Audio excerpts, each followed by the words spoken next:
More U.S. attacks on is underway.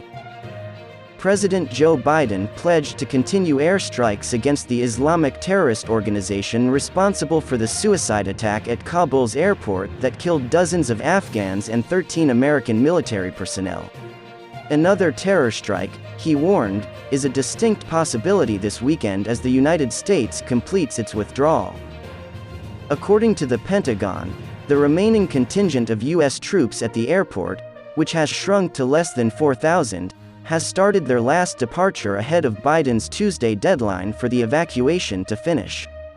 Biden said extremists will anticipate more, after a briefing on a U.S. drone operation in East Afghanistan that the Pentagon said 2 members of the Afghanistan branch of the Islamic State group were killed early Saturday. This was not the last strike, Biden said in a statement. Anyone engaged in that abominable assault will continue to be hunted and paid for. On Thursday's suicide attack at an airport gate, 13 U.S. military personnel were murdered, and he praised their courage and sacrifice. As emotions mounted over the possibility of another assault, the exodus continued.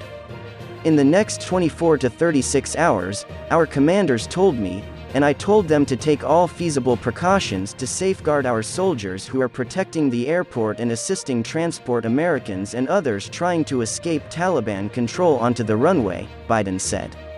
The Pentagon announced the remains of the 13 American soldiers were on their way home. Their journey was a terrible moment in an American conflict of almost 20 years, costing over 2,400 U.S. military deaths and concluding in the restoration of a Taliban organization to power that was driven out of office when U.S. troops invaded in October 2001.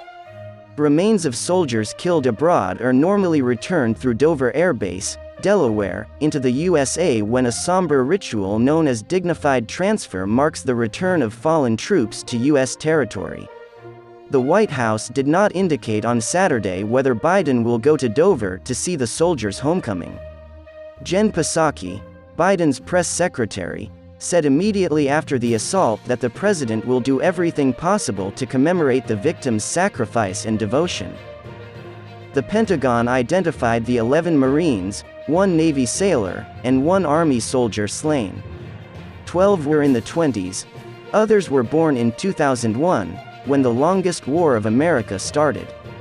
The oldest was 31 years old,